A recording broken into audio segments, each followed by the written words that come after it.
Pour les 30 ans du TGV, nous vous faisons découvrir l'envers du décor. Nous vous emmenons à la découverte des coulisses de la formation des conducteurs de ces trains à grande vitesse. C'était ALM sur ce simulateur de conduite que tous les conducteurs de TGV de France viennent se former. Un équipement unique sur l'Hexagone pour apprendre à avoir les bons réflexes en cas de problème. Chaque jour, plus d'une centaine de stagiaires se relaient sur l'un des 14 simulateurs du centre de formation. Un centre qui a vu le jour en 1993. Dernier détail important, avant d'être conducteur de TGV, il faut déjà 15 ans de pratique sur un train classique.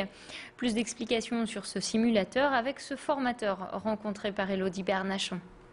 Je m'occupe du simulateur, de la partie commande, donc ce qui me permet dans un premier temps de lancer les exercices et aussi de créer des exercices. Parce qu'on fonctionne avec des scénarios qui sont déjà préétablis.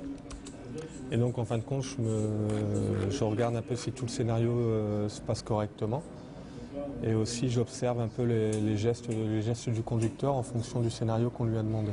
Alors, les avantages d'un tel simulateur, c'est qu'en fin de compte, on a quand même un outil qui est à la pointe de la technologie et qui nous permet à peu près de représenter 80% ou 80 voire 90% de ce qui se passe en réel sur un vrai TGV.